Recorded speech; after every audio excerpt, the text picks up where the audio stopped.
बिस्मिल्लाहिर्रहमानिर्रहीम। आप देख रहे हैं मुबश्शिर लुकमान चैनल। मेरा नाम मुबश्शिर लुकमान है और वो कह रहे हैं कि जी ट्रंप ना होता तो इज़राइल भी ना होता और भारतीय सेना में बगावत यानी भारत इंडिया की आर्मी में बगावत, रैंक्स एंड फाइल में बेचैनी क्यों है और इंडियन आर्मी चीफ ने किसको सलूट करने से इनकार कर दिया। बहुत बड़ी स्टोरी आ गई है। आज मेरे पास एक नहीं बल्कि दो बल्कि तीन खुशखबरियां। चलें, पहली खुशखबरी तो यह है कि प्रेसिडेंट ट्रंप ने ऐलान किया है कि ईरान के साथ किसी मुआहदे पर दस्तखत इसी हफ्ते के आखिर तक हो जाएंगे। दूसरी खुशखबरी यह है कि अमेरिकन कांग्रेस ने ईरानी जंग के हवाले से प्रेसिडेंट ट्रंप का किरदार बिल्कुल लिमिटेड कर दिया, महदूद कर दिया। प्रेसिडेंट ट्रंप को अब ईरान के खिलाफ दोबारा जंग करने के लिए अब कांग्रेस से मंजूरी लेना पड़ेगी। तो मैं आपको बताऊं कि अमेरिकन ऐवान नुमाइंदगान में ईरान जंग के इशू पर रिपब्लिकन्स को शिकस्त क्यों हुई। असल बात यह है कि अमेरिकन अवाम और अमरीका की मुंतखब क़यादत की अक्सरियत पहले दिन से इस ईरान की जंग के मुखालिफ थी और इस जंग को वो समझते हैं कि ये अमेरिका की जंग ही नहीं है।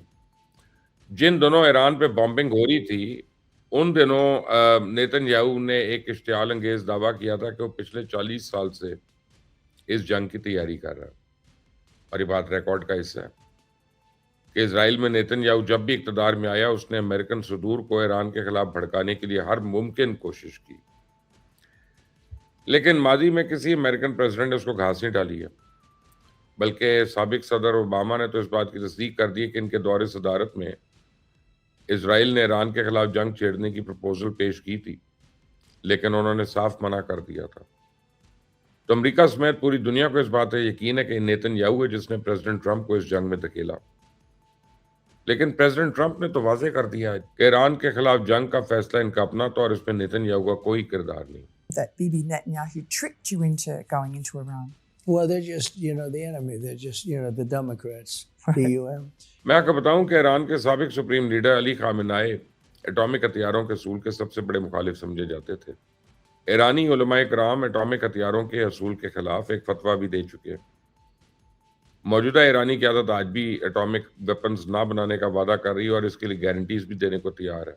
तो जंग से पहले ट्रंप इंतजामिया ने जब सलाह मशवरों में मसरूफ थी तो इस वक्त अमेरिका की इंटेलिजेंस कम्युनिटी ने व्हाइट हाउस को बाकायदा एक रिपोर्ट पेश की थी कि ईरान अभी जौहरी हथियार बनाने के काबिल नहीं है। और पूरी दुनिया आज भी इस बात पे हैरान है कि प्रेसिडेंट ट्रंप अपनी नेशनल इंटेलिजेंस एजेंसी की रिपोर्ट पे एतबार क्यों नहीं कर रहे और इस कदर मुखालफत के बावजूद ईरान के खिलाफ जंग में कूदने का फैसला क्यों उन्होंने कर लिया।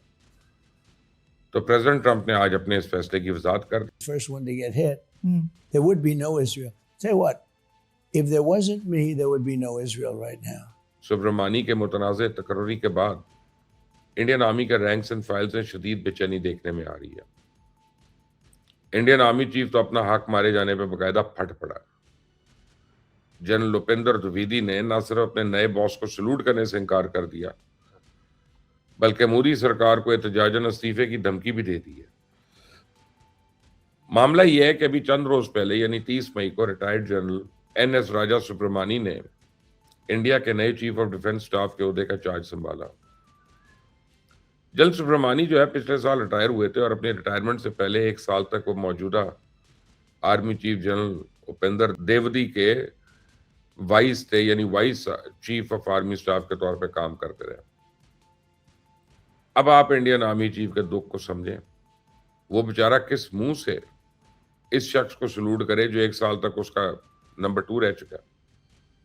एक फौजी अफसर के लिए तो इससे बड़ी सजा ही नहीं हो सकती कि वो अपने जूनियर को पहले उसको सलूट करना पड़े।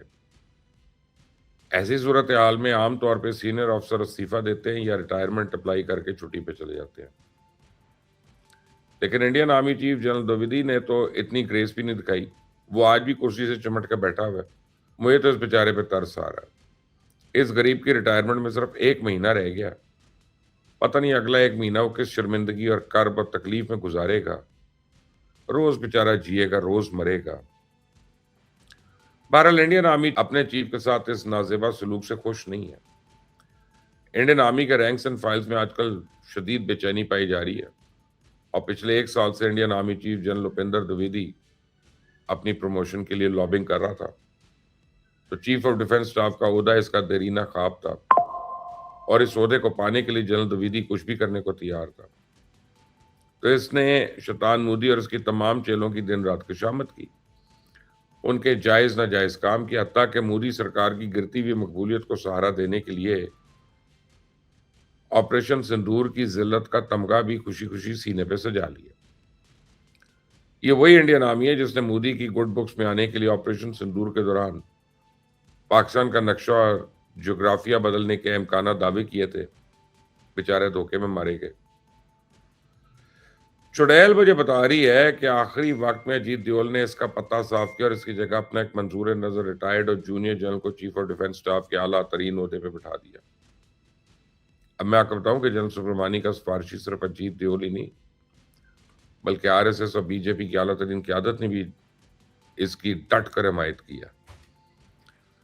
लेकिन Indian army chief general Dwivedi को गिला सिर्फ एक शख्स से है और उसका नाम है अजीत डोभाल।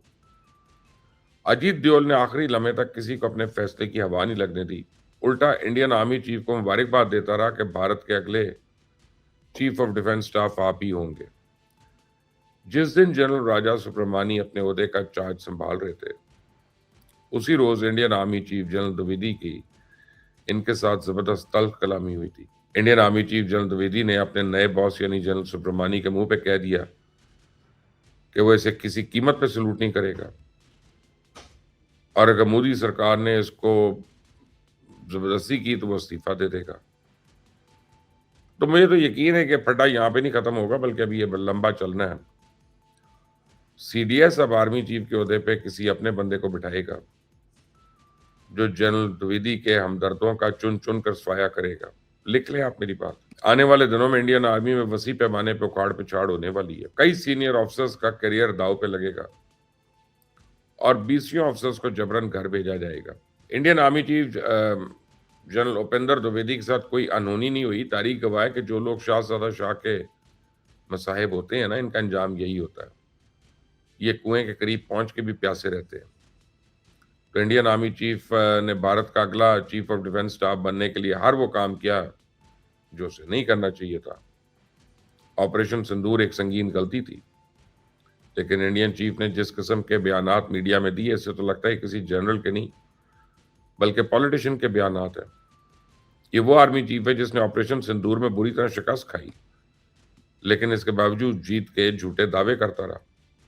ये वो जनरल है जिसने जंग में मरने वाले अपने जवानों और अफसरों की लाशें छुपाई और चुपचाप इनकी चिता को आग लगा दी या दफना दिया ताकि दुनिया को ना पता चले कि ऑपरेशन सिंदूर में इंडियन आर्मी का नुकसान हुआ कितना है। लेकिन अपने तमाम तर तहफ़्फ़ुज़ात के बावजूद मैं समझता हूँ कि Indian army chief Upendra Dwivedi के साथ ज्यादती हुई है। एक सीनियर तरीन ऑफिसर था, चीफ ऑफ डिफेंस स्टाफ का ओहदा उसका हक था जो उसको नहीं मिला।